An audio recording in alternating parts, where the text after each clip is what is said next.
Assalamualaikum warahmatullahi wabarakatuh. Rekan-rekan honorer seluruh Indonesia, selamat jumpa, selamat sua kembali bersama kami M-News7 tentunya rekan-rekan sekalian. Dan untuk yang baru saja menemukan channel M-News7, saya ucapkan selamat bergabung. Jangan lupa like, subscribe, serta bunyikan lonceng notifikasinya.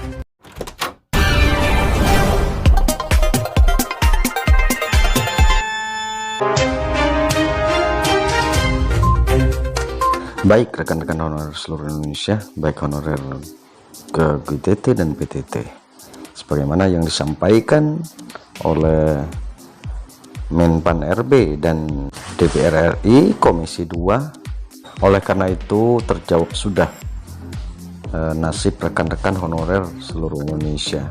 Baik, mari kita simak bersama. Assalamualaikum warahmatullahi wabarakatuh. Selamat siang, salam sejahtera untuk kita semua, pimpinan dan anggota Komisi 2 yang saya hormati, Pak Menteri PAN dan Reformasi Birokrasi beserta seluruh jajaran. Yang pertama, Pak Menteri, saya kira dalam waktu yang kurang dari 6 bulan ke depan, sampai dengan tanggal 28 November tahun 2023, di mana PP nomor 49 tahun 2018 memberikan norma kepada kita untuk menghapus seluruh pegawai non-ASN, PP itu perlu kita revisi dengan segera agar prinsipal guidance yang disepakati oleh banyak pihak termasuk masukan dari DPR agar tidak ada PHK massal itu segera mendapatkan kepastian kepada anak bangsa. Saya mendorong ini adalah kado untuk Lebaran Idul Fitri tahun 1444 Hijriah dari pemerintah kepada rekan-rekan honorer di seluruh Indonesia.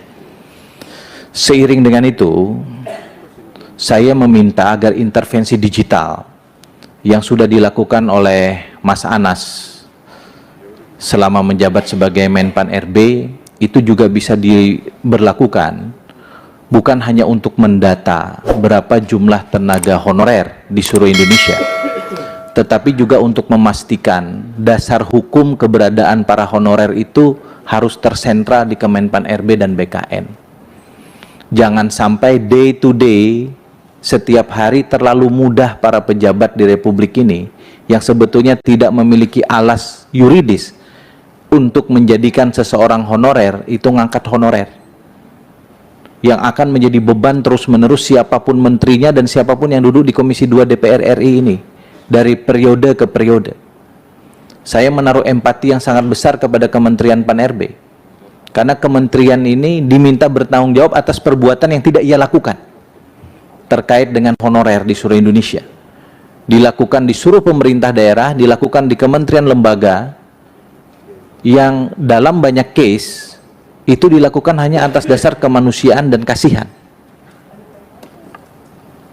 Saya tidak ingin menggunakan kata yang lebih kasar daripada ini. Ini bulan Ramadan, kita berkewajiban untuk menjaga perilaku tutur kata. Tetapi itulah kenyataannya, bahwa ada kondisi objektif di beberapa kementerian lembaga, lebih dari 50% tenaga non-ASN yang menyokong kementerian lembaga itu untuk menjalankan tugas dan fungsinya. Ambil contoh Kementerian PUPR di balai-balai di seluruh Indonesia. Hampir 50% adalah pegawai non-ASN. Kalau kemudian kita hapuskan berdasarkan PP nomor 49 tahun 2018, maka visi Presiden termasuk Undang-Undang RPJMN kita itu nggak jalan terkait dengan akselerasi infrastruktur.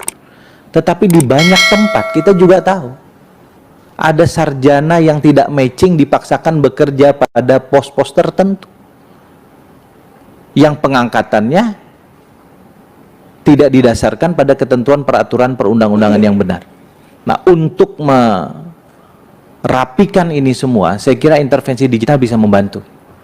Kalau memang dia tidak ada di database dan dia tidak diotorisasi oleh Kementerian PAN RB dan BKN, dia bukan tenaga non-ASN yang di-acceptance oleh negara.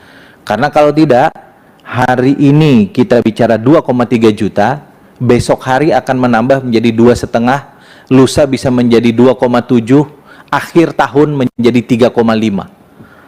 Dan yang terakhir, yang perlu juga kita pikirkan, selain kawan-kawan honorer harus kita selamatkan, jangan sampai pikiran kita terkuras hanya untuk honorer, sementara kawan-kawan kita, adik-adik kita fresh graduate yang juga memiliki hak untuk menjadi bagian dari birokrasi negara, itu terkalahkan formasinya hanya karena kita memfokuskan pada persoalan ini.